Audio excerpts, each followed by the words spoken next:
help you. Hey, good afternoon, everybody. Chris Pate here, along with Steve Rodriguez, my awesome all-time co-host.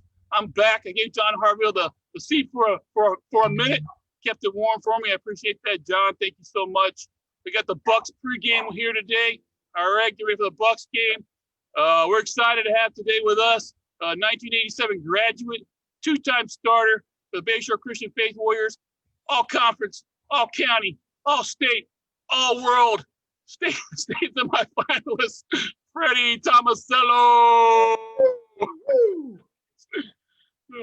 Freddie, thanks for coming on, man. Hey, man, well, thank you. And first of all, I want to say, Steve and Chris, thanks for doing this. I mean, this is awesome. I've really enjoyed it. Had a good time watching you guys and watching all the podcasts and seeing all the guys. It's been a lot of fun. So, yeah, well, to be back in the presence of my Latin locomotion backcourt buddy. That's right. For the first time in decades. Yeah, it's pretty awesome. So, Latin locomotion. We should start though by saying, like, y'all were at Bayshore yesterday. Tell us a story. Oh my God, what a special day. I mean, we started off, we got there early, like an hour early, and we got to meet the head coach and his son, and then they're a coaching duel right now, which is awesome. And later, Coach Valdez shows up.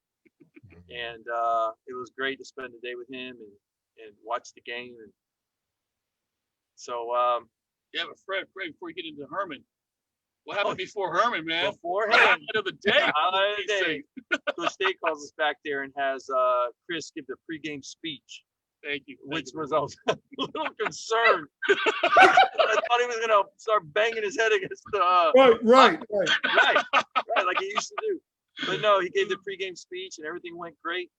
And it was a lot of fun. And it was just Coach Day, and he's doing a great job. He's got a great team. Man, they got a lot of talent on that team. I tell you what, I think they're going to go all the way this year. I really do. So what was it like with Coach Valdez, with you sitting on one side, Chris on the other, and being there in the stands and listening to him as opposed to on the court all those years ago? Yeah, I mean, I've never really had a chance to do that. We've always played for him. And last time I saw him was in 1992. I went and watched the Showtime. And it was really special to sit there beside Showtime, him. Derek and Andrick. Yeah. And it was really special to sit there beside him and watch him analyze the game and see things that most people don't see. You know what I mean? And pick up on things that, because he's the best coach ever. And it was really special. I really enjoyed it. We got to talk. He showed me pictures of his family, his grandkids and his great grandkids, and his fish. Yeah, and all these giant reds and 40-inch snookies caught and 250-pound grouper. Yeah, it was really a good time. I really had a good time. Pate, what did you tell the kids in the locker room? So obviously the lockers themselves did not get destroyed with your head. You didn't destroy a basketball with your head. Tell us what the locker room was like. Well, first off, I just want to say that I'm very jealous because their locker room is not like our locker room. They've got state-of-the-art weights in there, man. They got a full squat rack. They got the whole 9 yards. I mean, they should have a football team with that kind of weight room. Right. Yeah, I was very jealous. Even had Faith Warrior listed as on a nameplate on all the freaking weights and everything. So that was cool. It's cool to see that, man. See the improvements in the gym. Like Freddie said, man, the gym looked great itself. I just went and told the guys, I said, we're all watching. We're all proud of you. We're all behind you, supporting you. You got to take this game and start to make a statement. You guys have done great. You need to continue to move forward and not make bad decisions. Right. And yeah. That was really it, man. Like Fred said, I was tempted to take a basketball and just kind of like slam it against my head and yell, let's go. Like the good old days. Thought I might scare them. So right. Man, I was really impressed when the game started in the first quarter. We saw 3 defensive changes. They went from a 2-3 to man, and then back to a triangle. And it was just impressive, man. I mean, Coach Day really knows what he's doing. He's really doing a good job. And the talent they have on that team is incredible. I mean, we saw a guy stick his elbow down into the rim. What's that kid's name? Christian Rolock.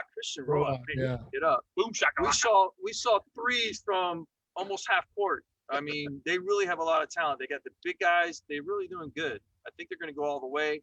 And I was really impressed.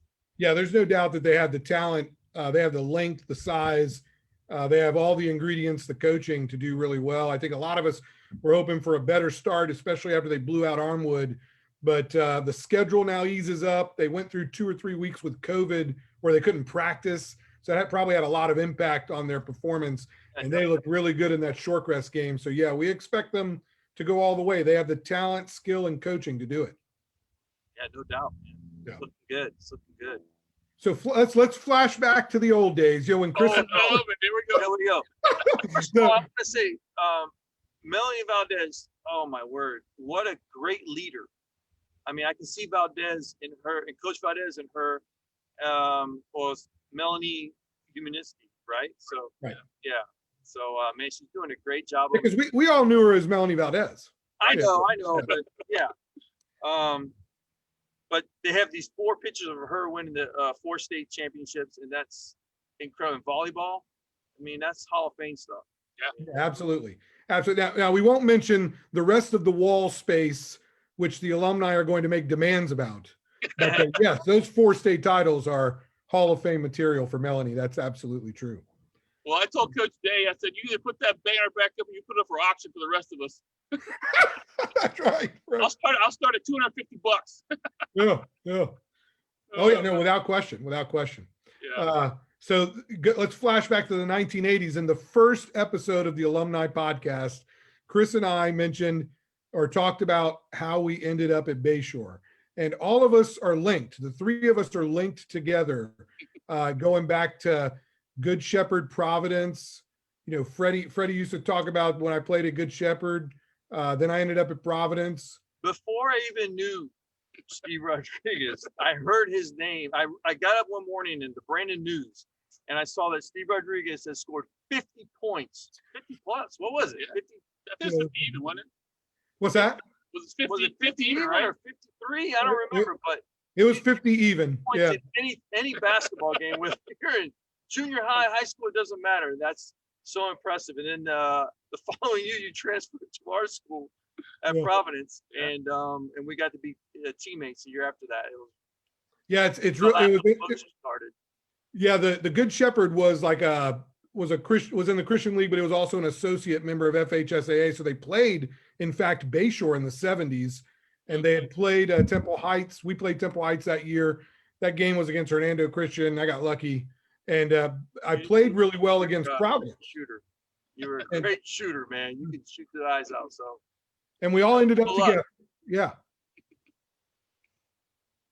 and we all ended up together at Providence. Yep. And because Good Shepherd was closing. Right. And Providence, there's a lot of stories that can be told there for sure. yeah. But ultimately, I ended up going to Bayshore because I got kicked out of Providence. Tell us, Fred, your the first of what will be many stories in this episode. Your first memories of our time together, Chris, you and me back in Brandon and heading to Bayshore. Well, a lot of people were leaving Providence at the time when you left. So, I mean, you went to Bayshore. We saw Bayshore Christian play at in the Tampa Catholic deal, and then we saw him play in the state championship. And because we would go to every state, all the Final Fours and everything at Lakeland Civic Center. Right. So, I mean, when you transferred there, you said, "Come on over," and I was more. I loved it. I wanted to come over there and play with you guys, and that's where it started, man. We transferred over. Our junior year in 1986. I mean, you are our leader that year. You're a high scorer and MVP of that year. And well, you know, we were lucky we were all together. And you're being Pate is hardcore, and he ended up at the public school.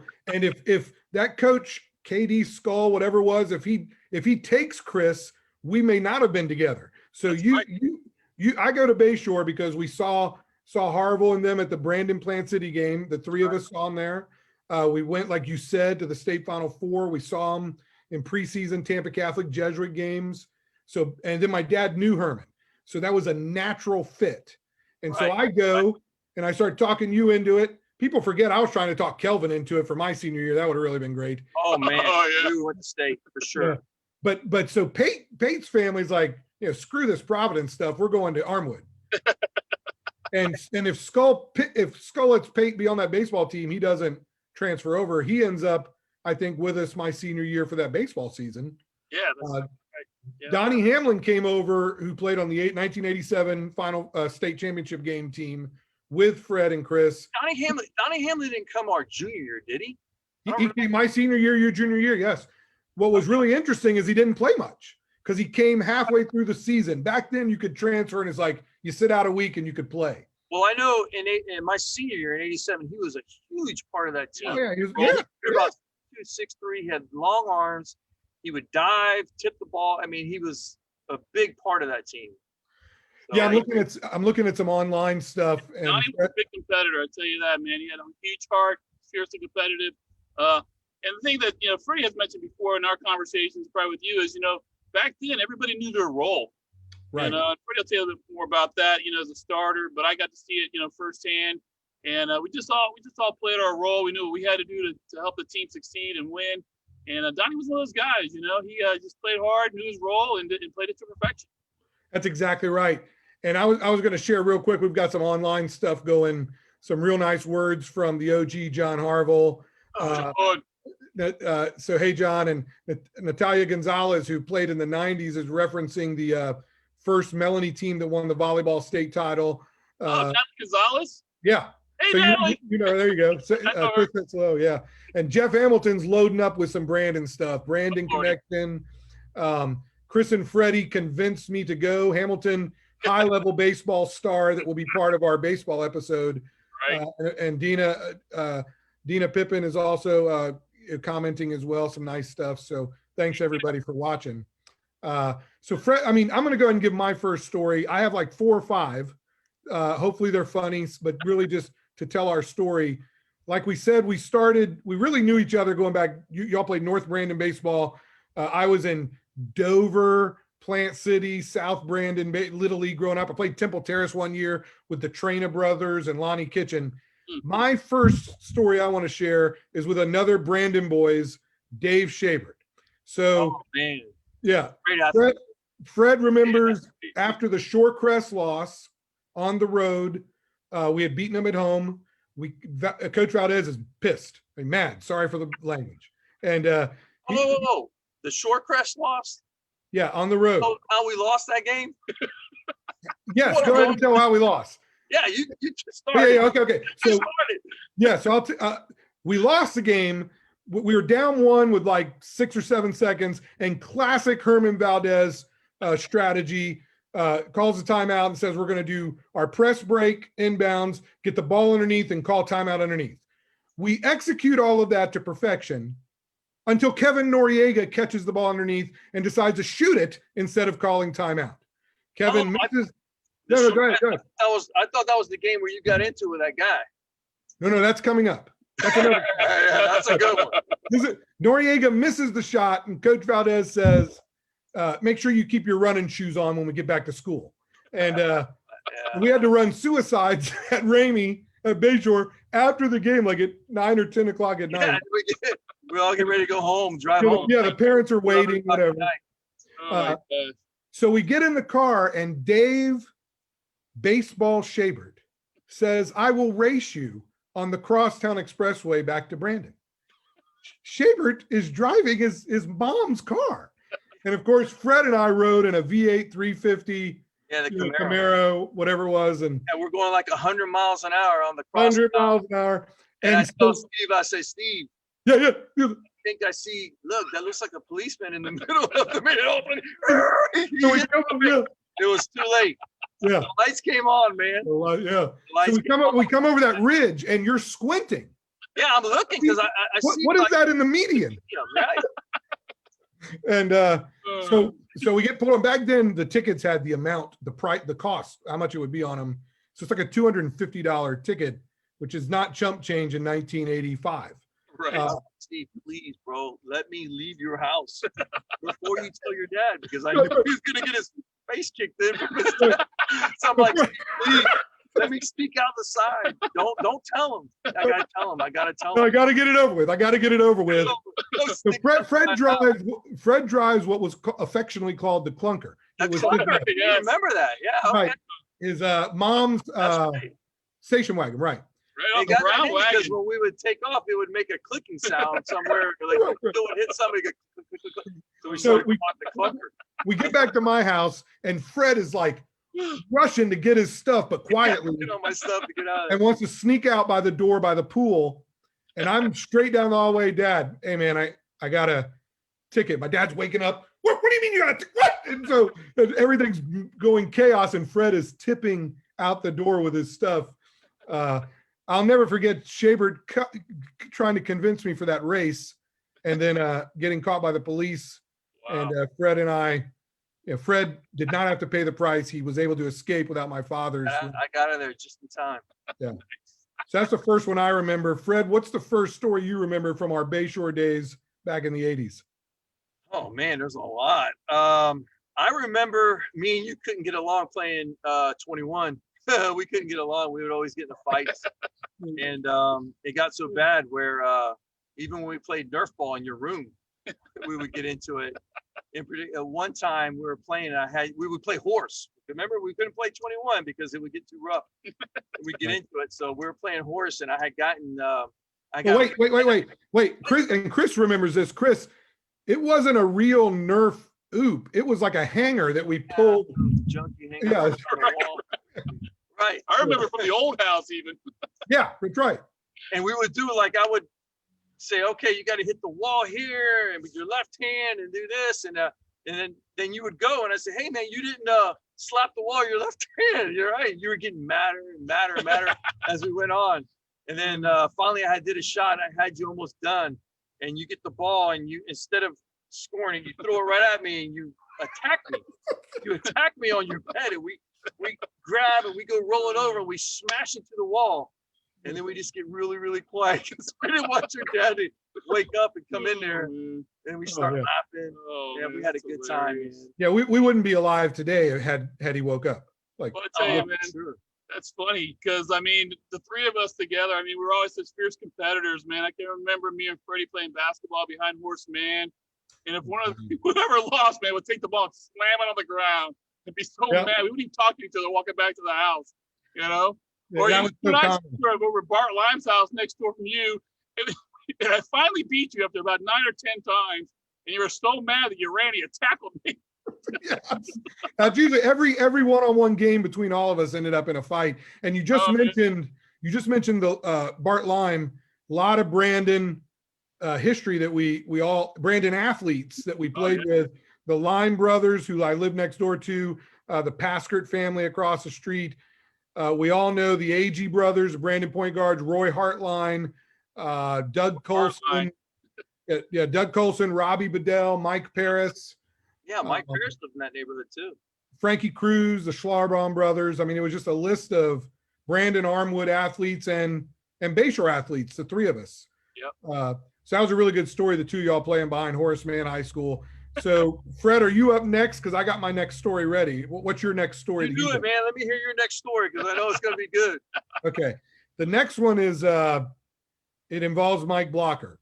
And we said we were going to name names, Mike. So here we go.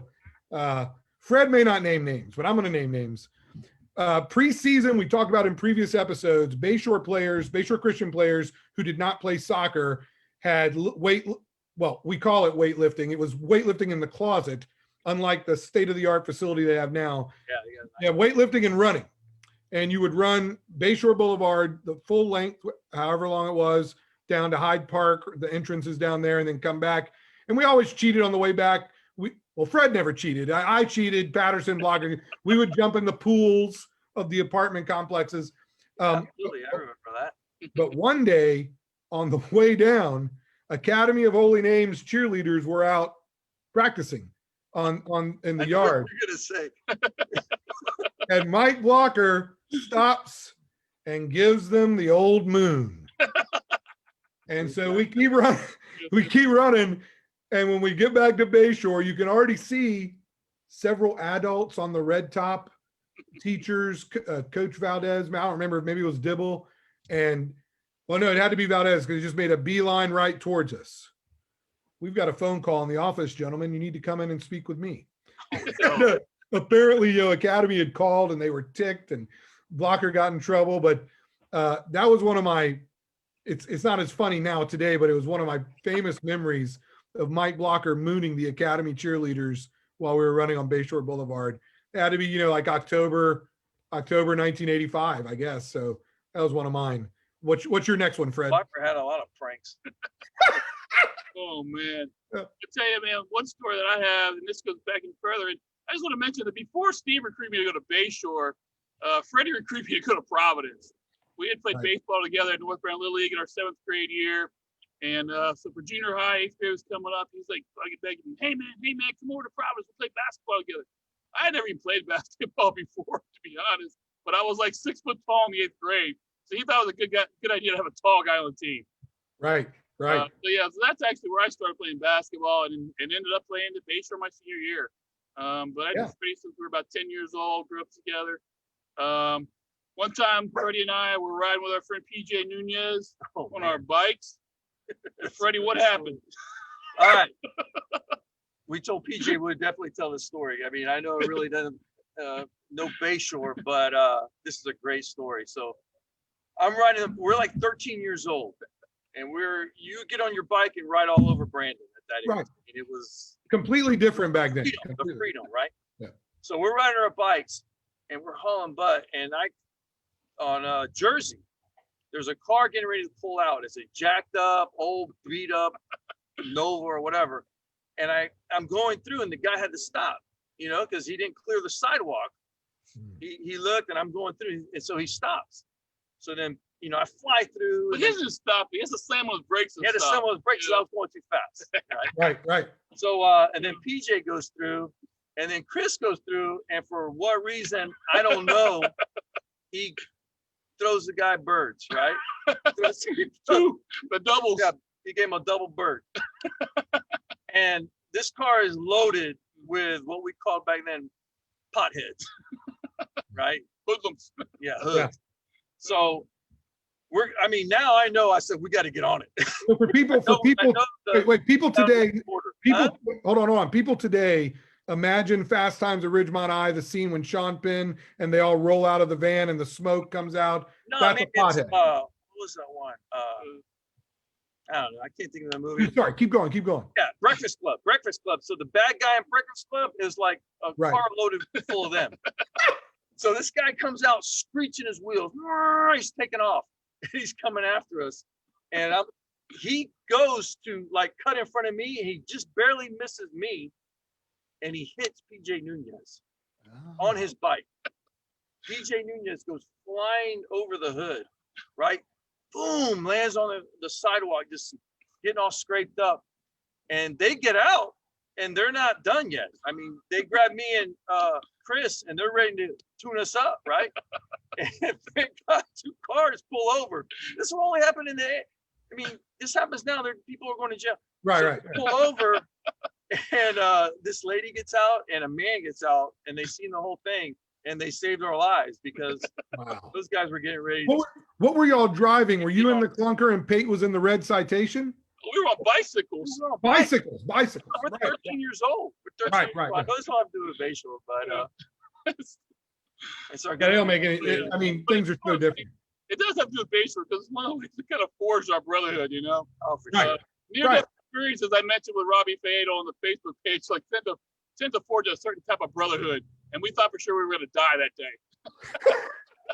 That Chris was in my house so much. He was probably like 2 weeks. He was spitting out. My mother came to me and said, "Hey, did Chris run away from his home?" I'm like, "No, why did you say that, Mom?"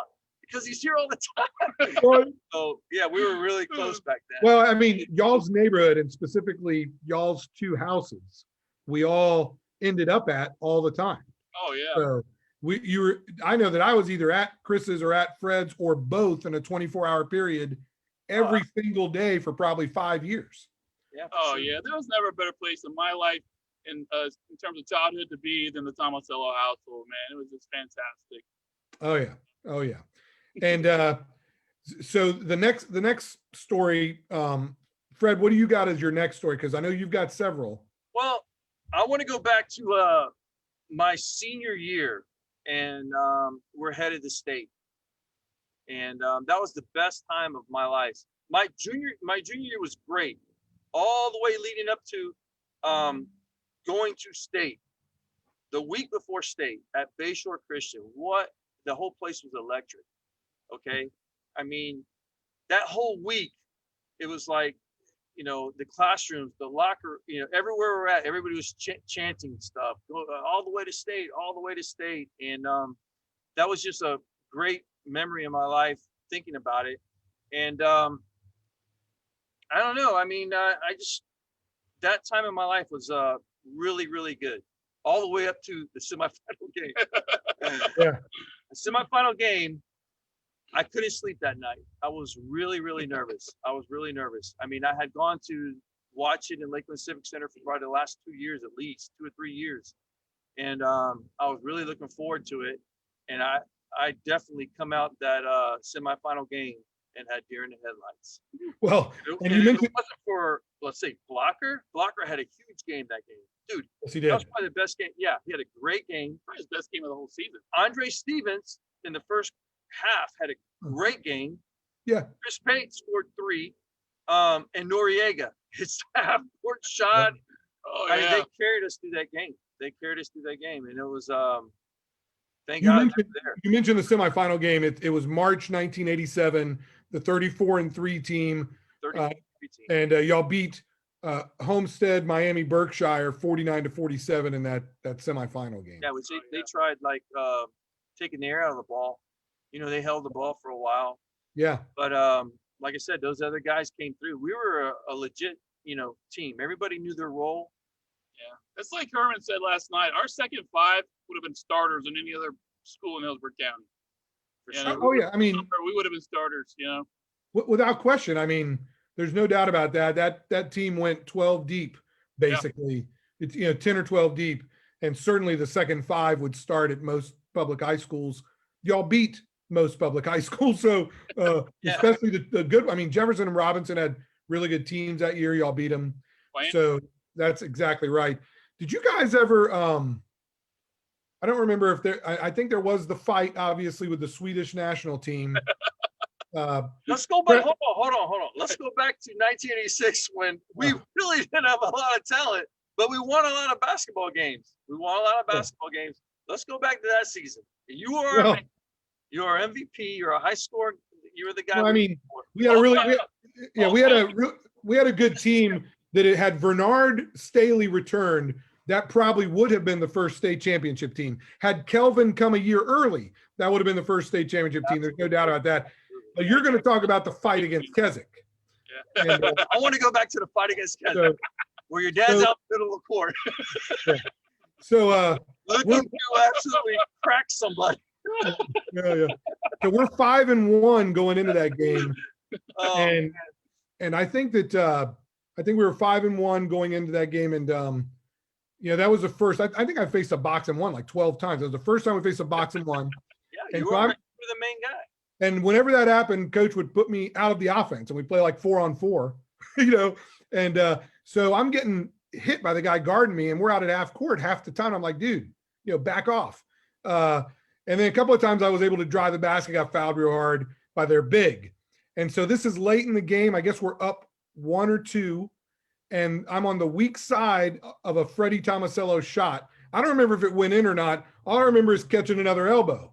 And that was all I could take anymore. So the guy's 6'4". I jump on his back and got him hooked around his neck and just start punching into the face. I remember that. Blood's gushing out, and everybody rushes forward. Everybody's running on the court. But what was, like you said, that one got nasty, man. It really did. Yeah, that was a legitimate riot. Yeah, that was a fight. You were right. My father comes down from the stands, grabbing people and throwing them out of the way. I remember looking, I was like, "It's Mr. Rodriguez." And I'm like, Dad, what are you doing? Yeah, he's in the middle of court. WWE calling guys out. Come on. Yeah, come on, my mellows. Yeah. Unfortunately, unfortunately, they got 8 technical free throws out of that event, and it was one of the only 2 times we were able to that we lost to Keswick. But obviously, Fred and the crew, we got even in their tournament. We won their tournament by beating 2A St. Pete Catholic in the title game. We beat Keswick in their tournament, so we were able to get even. But yeah, that was a legitimate fisticuffs. Yeah, And that one was, man. Today you would have been like banned for the year. Right. I see today, crazy stuff. Yeah. Guys dunking the ball and then chasing someone down and staring at them. Yeah. I mean, it's that if that happened back in the 80s, can you imagine if it happened on Harville's team? And they punched that guy right in the nose. Staring at him? Yeah. I mean, OGs, that's a great name for them, OGs. Yeah. Gangsters, man. There's some tough kids on that team. Well, you guys know, man. I mean, they may try to dunk on us, they're getting knees taken out. Chris Patterson, nobody dunks in our gym. Nobody dunks in our gym. That's right. Patterson was adamant about Man, I it. tell you what, Chris Patterson was a huge part of that team in 86 and 87. Yeah. Man, what a great player. He played way bigger than he was. He would go inside. He could drive. He could shoot. He was a great basketball player. Chris Patterson was a great basketball player. Yeah, I would encourage all of the people that watch these podcasts on the Alumni Podcast YouTube page. There's a couple of Patterson highlights that you can see from 86, maybe some 87. Of course, obviously the Final Four game and the state title game are on there from 87. Yeah, Some really good back at the end of the Final Four game. Remember when we were down by about 7, quick cut to 5. Yeah, that's right. So he was really a great player, like you said. And okay, I got a couple of more notes on Facebook. Jeff Hamilton says the fans wore camouflage to every game. Jeff Hamilton also points out in 87, Jeff Cook would have made a difference. Oh, absolutely. Yeah. Are you kidding me, man? We have Jeff the entire season. We probably win it. We win it all, man. Our senior year, we had Calvin and Kevin coming in. Jeff Cook. Who else we have coming in? Hey, while you're thinking about that, let me give one more. Brian Boyard, he said Chris Pate had good hair back then. That's right. Always. He still have good hair.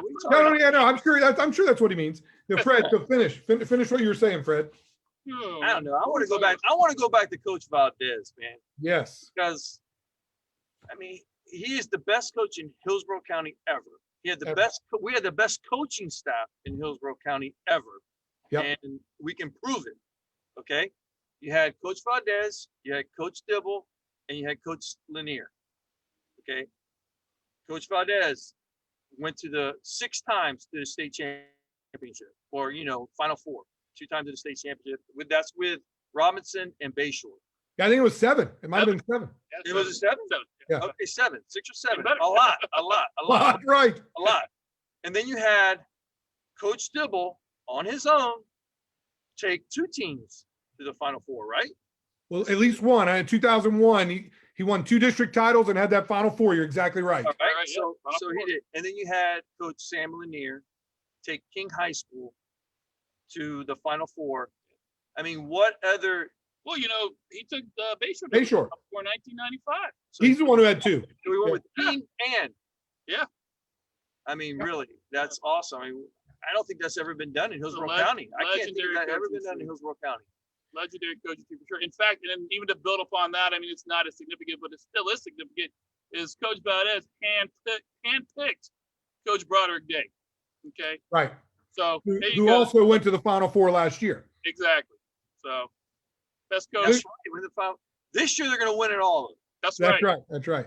There's no coach. Fred and Chris, you hit it right on the head. There is no coach in the history of high school basketball, at least in the state of Florida, who approaches the record of Herman Valdez.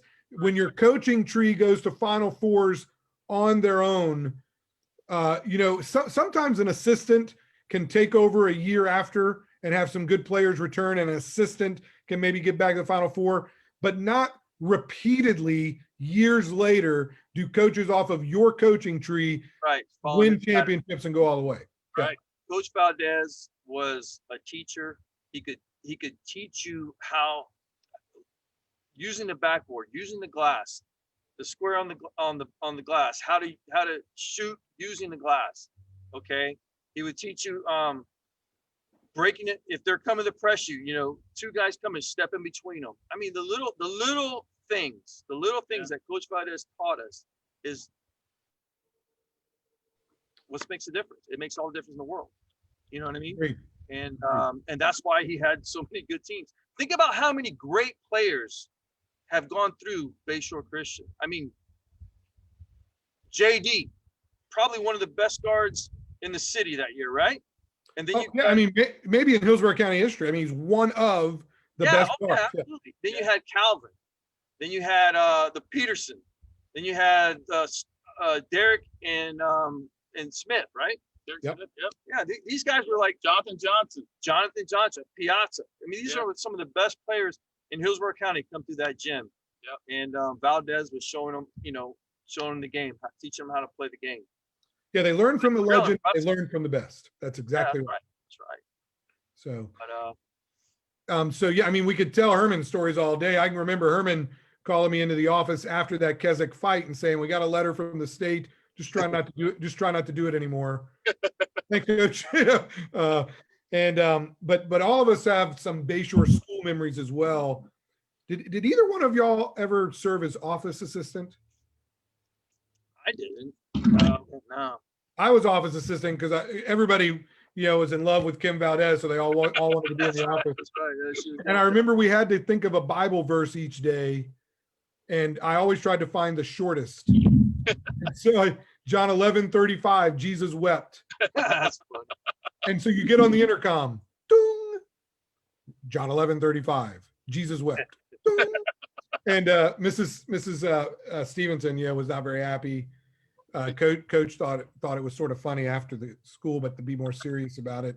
I remember also going to the mall, the Tampa Bay Mall, all three of us going to the mall and looking for free samples so we could save our lunch money.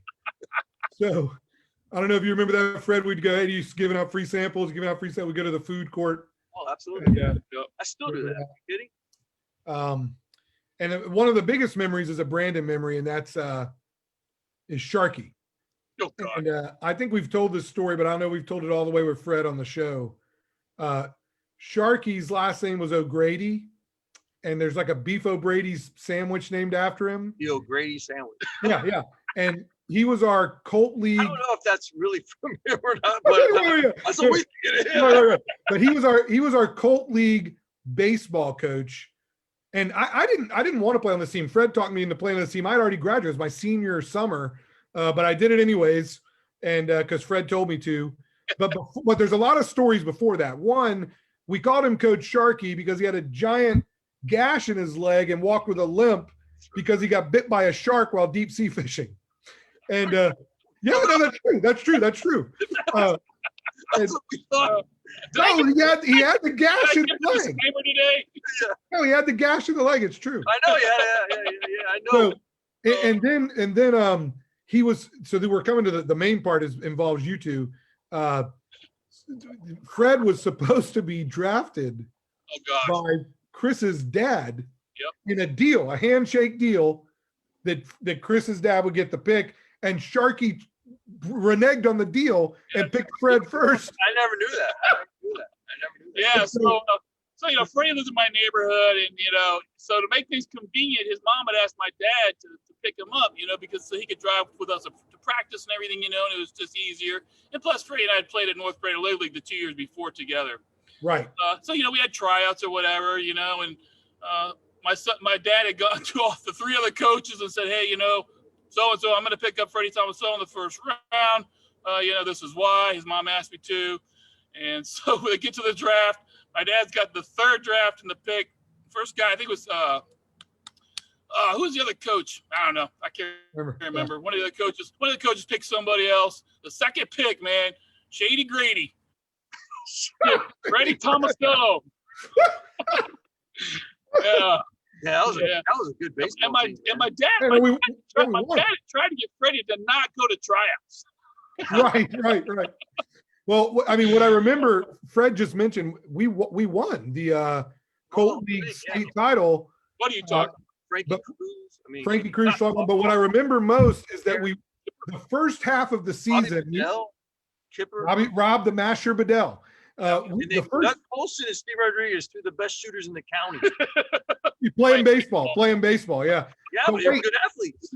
but we won the first half of the season. We went 10-0, and then none of the players would show up for the second half of the season, and Pate's team came in first place. Now, remember, I pitched against Chris's team. Fred, you were catching, and I got to an 0-2 count on back-to-back batters, and I hit him in the back. I remember that. And Coach Kipper, did I hit you? No, but I remember that. So Coach Kipper walks on and says, "Not quite ready for this level of competition, are you, Rodriguez?" "No, sir, I am not." And I walked off the field. Yeah, but you can throw hard. You can throw hard. Yeah. I mean, I hadn't pitched in a while because our season was over. That Bayshore season, my senior year, was at the time I think the first winning team in school history. And when we do the baseball episode, I mean, you're talking about Dave Shabert, minor leagues drafted. You're talking about Billy Pitcher. Him and Chris gave up football to come to Bayshore. Yeah. I Chris mean, Billy, the starting tight end at Armwood. Dave Shabert was a great running back. I mean, he was built like a gladiator. Yeah. Billy Pitcher. Pitcher, who went to Hillsboro, played at Bayshore. You had the Hamilton brothers. You had Jimmy Carter. When we do the baseball episode, there is what's that? Robbie Pate. Robbie Pate, man. And don't forget, I mean, you two, Fred, I mean, had a 19-game hitting streak. It may still be the longest hitting streak. I mean, I don't know because you'd have to look it up. But Chris Pate, if they need to look it up, has probably the most home runs still today at Bayshore Christian. Oh, yeah. I mean, Bayshore had a Final Four run in the 2000s. I know we saw that. We saw it last night. It was in the gym. But the 5-year period of 84 or 6-year to 90 had actual future Major League Baseball players on the team. So, right. Yeah. You know, that was really good baseball for Bayshore. I got my Sharkey story. I got my Shabert racing story, and I got my Keswick story. Fred, you're holding out because I've got a list here, and there's a Fred Crosstown Expressway. All right. The Crosstown Expressway. So it's me, my mother, and my younger sister at the time. She was like 10 years old, and we're going to the sports banquet, held at Bayshore. And my mother never wanted to take the Crosstown. She always wanted to go the long way. And we were running late. So we get on the Crosstown, and we're heading to the Crosstown, and we're getting close to the first toll. And my mom says, she looks in her purse, and we don't have no money, not even a nickel. All right. So I tell her, "Mom, don't worry about it. I got this. Don't worry about it." She's like, "Well, what do you mean?" So I keep going fast. She starts telling me, "Slow down, slow down. Let's go to the man and we'll tell him, And I said, no, I got this. So I blow right through the first toll. I mean, I don't even stop. I'm going like 50 miles an hour or whatever. And I blow right through people need to understand that back then the toll, the Crosstown Expressway toll didn't have any cameras, didn't have nothing. It didn't have anything. We would run it all the time. Yeah. And this is the only time with my mom in the car this happens. So we're halfway through to get into the next toll. And you're going to Bayshore basketball banquet, right? Yeah, banquet. Yeah, we're all fixed up. So this lady pulls up beside me. She speeds up, pulls up beside me. She starts acting crazy. We look at her and say, "What's the matter with that lady?" I don't know what's going on. I mean, why is she acting like an idiot? So she gets ahead of us, and we're getting to the next toll. And the next toll only had one place, and then you had to pay. You know what I mean? You had the guard shack and the one thing. So she slows down in front of the first where we could go through, and she starts waving this guy out of the guard shack. So she goes and she tells him all this stuff, and so the guy comes to my window. I roll my window down. He puts his hand on the car door, and he starts saying, "Hey, that lady up there said you guys blew right through the first toll." And then out of nowhere, my mom goes, "He's lying. He's lying. We didn't do that." So he starts saying, "Well, it's $100 fine and all this." So I panic. I don't know what to do. We don't have any money. I floor it. I floored it with his hand, So we blow through that one. I see my mom looking back, and I'm looking back, and he's running to get back in the car to call the police. I guess he thought he was calling the police. This wacko lady had waited to see what had happened. So now she's trying to get my license plate. So I'm swerving. My mom's going, get off, get off. So we got off on the next exit. And it was crazy, man. My little sister was crying. Yeah. Freddie's gonna go to jail. Freddie's gonna go to jail. She thought I was gonna get arrested. So we get off. And the funniest thing about it is we get to the banquet and everybody's like, You're normal. it goes, it's my mom. Like nothing happened. That is classic. That was a good story. That was a funny one. And there's a picture somewhere on Facebook of later that evening, Freddie getting an award at the banquet. Right. Yeah, I think that's probably like the Christian Character Award. No, but seriously, we're getting chased by some kook. Right. The best part is your mother going, she's lying. That's the best part. That is right. That's the funniest part of the whole thing. Well, I mean, family sticks up for My family. entourage, I have my mom, my grandmother, my great-grandmother, my aunt. They all would go to the games. Oh, yeah. No matter what I did, I did no wrong, you know? Oh, yeah, no, your family would be up on the bleachers all sitting together. What I remember about your aunt, your grandmother, your aunts, they didn't like smile a lot unless it was about like when you did good stuff. Because Cuban family, like my grandmother, she never smiled. No, you go to school, you don't talk to nobody, don't get in trouble. That's sort of the way, the old school was. So that was really funny. That is really funny. Yeah, they would come to every game, every baseball game. They were the best. They were at every game. Big supporters. Yeah, they were the best. So we're not even actually an hour in, so we got plenty more to tell.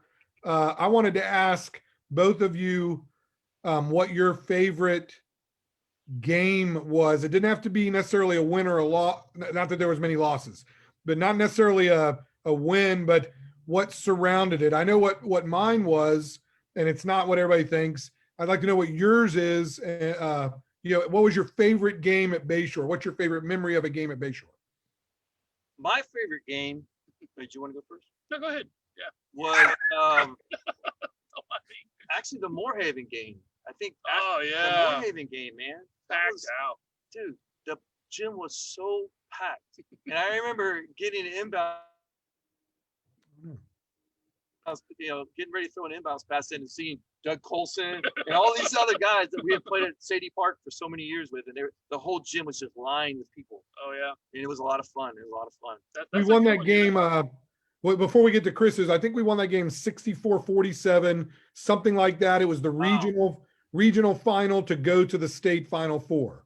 I just remember in that game. I can remember the only thing I remember in that game is this kid beats me baseline. And they blew the foul. They call a foul on me, so it was a dead ball. And then he goes and he dunks it, but it was after the foul. I mean, after it didn't count. Right. And I remember thinking, if he tries that again, I'm gonna tap. You know what I mean? These guys, I watch on YouTube a lot, and I see people, dunking the ball, and there's players all around not trying to do anything. It's like they're, they don't want to be caught on YouTube or whatever. It's so embarrassing. It's just embarrassing. Wrap a guy up. You don't have to put him into the wall. Right. You can wrap a guy up and don't make him, shoot free throws. That was never tolerated back then. Never. Yeah. We took him out. Nobody does that. Absolutely. Yeah, that's a good Chris. one. Chris, what's your favorite memory? Oh, that's a great one, man. I mean, I do remember that game being totally packed out. Like Freddie said, I mean, everybody that knew anything about Hillsborough County basketball that day was in our gym, man. You had all the Brandon players, and they were a great team in that, in that decade as well. The year before, they had gone to the state finals with Tony Mack, and they still have some great guys left over from that team. Of course, all the Plant guys, all the Robbins guys, all the different guys, the guys we had beaten earlier in the year in the tournaments. Right. So that was phenomenal. For me, and I mentioned this before on some of the podcasts, it was when we beat Frostproof. Just because of the fact that, again, the team of the year before had lost to Alvin Harper and Frostproof in the districts, knocked you guys out of the playoffs. And we came back, it was about the 5th game of the season, so we really weren't sure. We knew we were good, but we didn't know how good, where we compared to the rest of the squads and the rest of the teams in the state. Well, we found out that night that we were pretty damn good because we beat them 105-39 in their gym. Right. And, And afterwards, I just remember Kelvin Daniels being mad because I took a shot when it was like 98-37 or something like that. And he's like, "We're trying to get to 100. We're trying to do something to get to 100." I said, "Man, I'm just trying to get my 2 minutes, Right. brother." You know?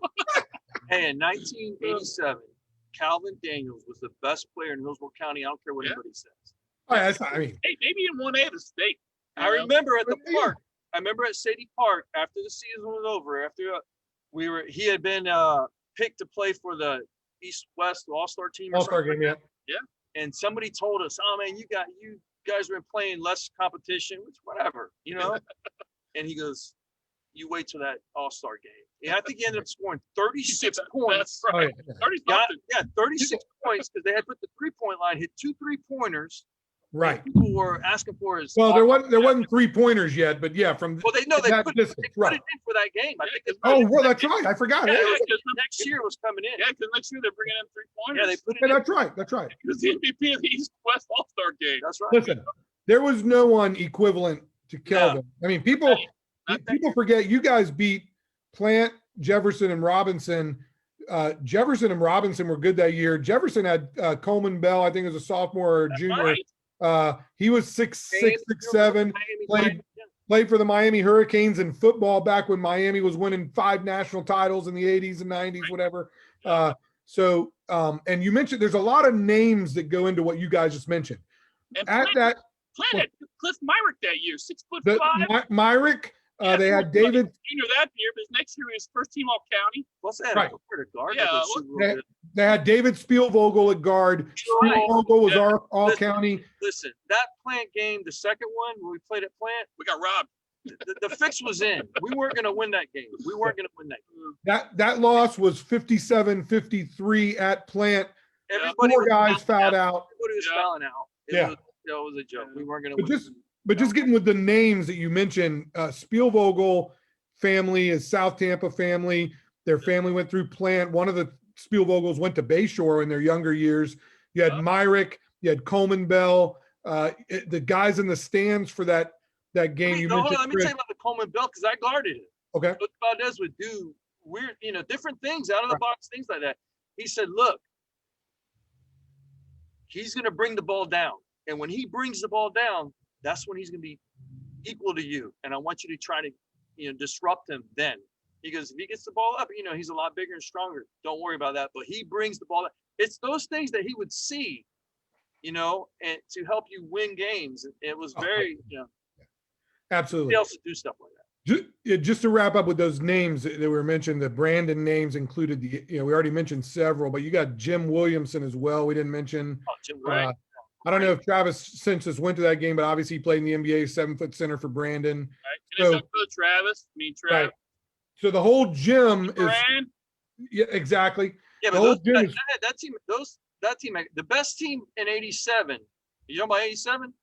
Yeah, well, I'm talking about the guys that were at your '87 sectional final game, and the guys we played, and the guys we played with at Sadie Park. Yeah, but we had Tampa Bay Tech, and us were the last 2 teams left in Hillsborough County.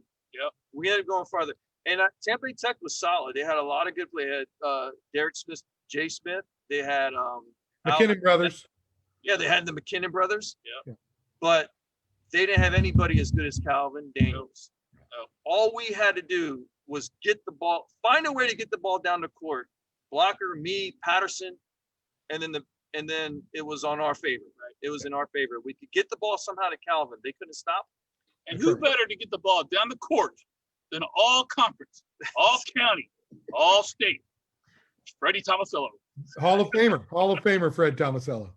The game I remember, so Fred remembers Moorhaven, Chris remembers Frostproof and that massacre, which was well deserved. I remember Fred, the Tampa Prep game at home the second time my senior year. Tampa Prep had been that's with the young Joe Finland, right? Young Joe Finland. Tampa Prep had been beaten pretty good by Bayshore badly for years, but this was the first time they had a guy by the name of Steve Trundle. Trundle was 6'7", 6'8". He's currently the CEO of Alarm.com, multi-millionaire guy. Awesome. He dominated. He averaged about 20 points a game. If you look at the old newspaper clippings, 20 and 10 every night. They had beat us at Tampa Prep which was played in the old Howe Hall gym on the University of Tampa campus, 77-62. They come to Bayshore and they're now ranked 7th. So it had flipped. Bayshore was usually ranked in the top 10. Now Tampa Prep was ahead. And this was for seeding in the district. It was a big game, sold out crowd. And we beat them 49-46. Wow. We got the usual scoring from the big three, Fred, Chris, and made free throws late. And that was another one of those games, Fred, where you, me, and somebody else, probably Blocker, I don't remember, maybe Patterson, took turns guarding Trundle in the post, the guard on the big, like you just described. And that mattered to me because I remember my senior year, that was a year like, unlike the Final Four teams, like we were barely good. Like we won 19 games, we upset people, but it was really important that we took care of business at home. And it was near the end of the year. It was in February. It's like second or third last game. It really mattered to us to win that game, and we did. And that was my fondest game memory at Bayshore. Yeah, that was a big win. That was a big Danny Strickland. Remember Danny Strickland? He had a big game. Yeah. So we had a lot of good memories in '86. That was a tough team. Even Valdez said it was one of his toughest teams. Yeah. Because everybody we played against had bigger guys. Yeah. We weren't that big that year. We weren't that big. Yeah, everybody had to box out. Everybody had to do their job, Right. And we were going to make it a street fight if we couldn't beat you in basketball. That's right. Yeah, you would for sure. We started that back in Providence, man. We started that back in the day. Yeah, that's right. Started when me and you would play one-on-one, and you would do a spin move with a spinning fist. Elbow. Yeah, I mean, you would do the spin move and just take your other hand around and just hammer me with it. Or I would go to shoot and you would drill me in the stomach. Oh my God, that used to annoy the heck out of me. I learned that from Harville.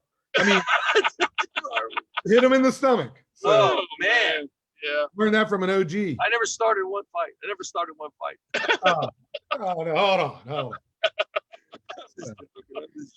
I'd get mad too. So we've covered our favorite game.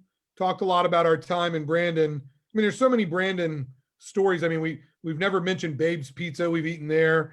We left out the Mr. Gaddy's story where we had a Mr. Gaddy's, baby. Pizza. Yeah, Gaddy's, the pizza contest, the pizza eating contest. Steve Wilson, Freddie Tomasello, and I are at Mr. Gaddy's in Brandon. It's an all-you-can-eat pizza place. It's a Saturday afternoon. It's hot outside. We decided we're gonna have a pizza eating contest. That's right. Steve Wilson was the biggest of us. Obviously, he won. He ate about 52 pieces of pizza in one sitting. The rest of us did pretty good. I think no one had less than 35. Yeah, that was awful. We had walked there from my house. That's right. Yeah. But we couldn't walk back because we were so full and so sick and it was so hot. So my mom picks us up in the car, your old Ford LTD, and we're driving in front of Brandon High School. And like right in front of Brandon High School, I'm like, Ma, I'm going to throw up.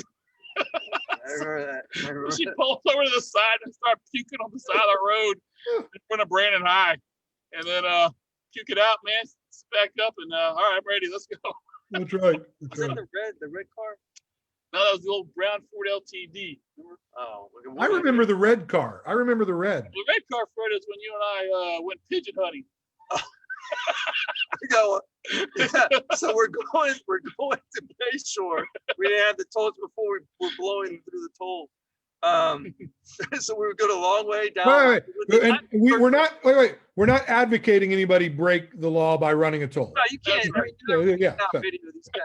So we're going down it's 13th Street, which is now Channelside, right? So it's Channelside, and right there by the Florida Aquarium, they have a roundabout. That used to be a sharp turn. Right. You would hit like Boreen or whatever, and then you would hit Platt. Yeah. So anyway, there would be a bunch of pigeons always hanging out there, right? Yes. So we're driving down 13th Street, we're going, and we see all those pigeons. I say, hey, Chris, see if you can get those pigeons, right? So he starts speeding up, and he hits the curve, and all I remember is seeing feathers fly everywhere, and we go into the spin. The car starts spinning. I remember this story. I was alive. Yeah, and then some big trucker comes by and rolls the window out. Oh, you stupid idiot. I remember that story now. We did a double spin in the middle of the road. We were so lucky. Ended up perfectly straight as we get it pretty straight, this car's coming the opposite direction of the trucker, and he's hitting the horn. And we're not laughing anymore. We weren't laughing anymore. What the hell? Like about a second, but then we were like looking at each other, like, Yeah. Afterwards. The idea that any of us are still alive today stretches the imagination. oh my God. I mean, and it just goes back to another racing story. Fred, you remember you were in the front seat of the Camaro when we were racing on Listen, I-4. anytime we were in the car with you, it's an adventure. You'd be screaming at people and wanting to fight people. It was great. People cutting people off. It was fun. But we were heading to a game at And Berkeley. nobody wore a seatbelt back then. It was nuts. No seatbelts, but we were heading to a game against Berkeley, or not, where Berkeley played at the Skyway Field or something. Right. And it was a Colt League game. Pate remembers, and we were racing Bart Lime and his Camaro like 120 miles an hour on I-4, just going between traffic. I mean, none of us should still be alive, to be quite honest. None of us. So, Oh, I gotta go. When me and Chris were 16, we just got his license. We were coming back from Brandon High School on Victoria. Oh no. On Victoria. yeah, I know. No. So we're going home, and it's only two ways, right?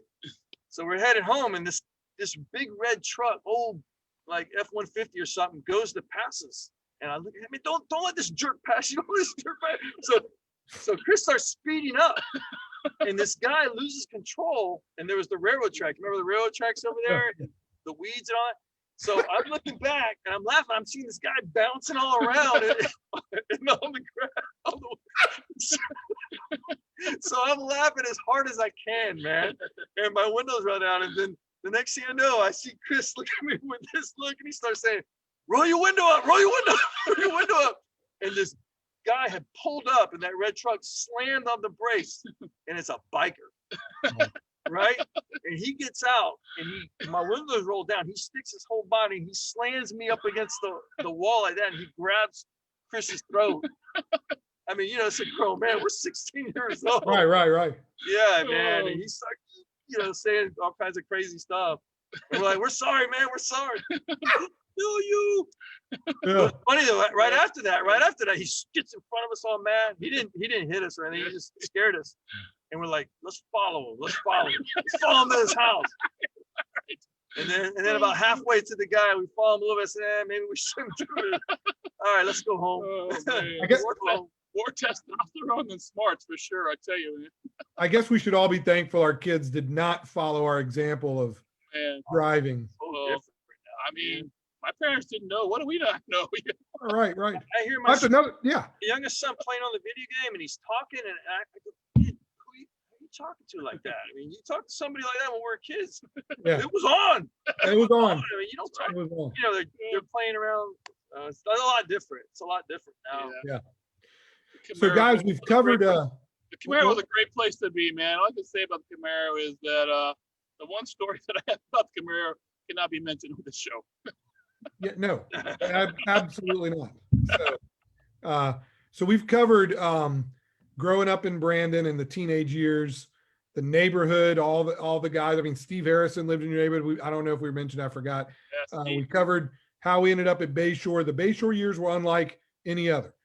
Anybody who tells you, oh, well, everybody has high school stories. Yeah, that's true, but there's nothing like the Bayshore stories from the 1980s. Great 86 season for the talent we had, a record-setting season in 1987, and we shared those memories. Any closing thoughts? We're at the hour mark now. Any last thoughts? I mean, I could go on. I got some more stories. It might, make us look bad, but I do want to say one thing though, and we talked a lot about basketball. Of course, this is a basketball quote program or whatever, but we've delved into other topics. But that 1986 baseball team that you just mentioned earlier, the first winning record in Bayshore history. We had David Shaver, who was a top-notch pitcher in the county that year. Freddie led the county in batting average that year. I think Steve, you hit about 375 that year. I was number 5 in the county in hitting. But 5 home runs. Yeah, 5 home runs that year. I mean, that year, I think Gary Sheffield led the county with home runs with 8. Yeah. right. He had 5. Yeah. Yep. Yeah, I finished just behind Gary Sheffield, the 20-year career in the major leagues, Right. in the county and hitting. But my most memorable memory of that time period was the Springstead tournament. And we played against some of the top teams in the state that year.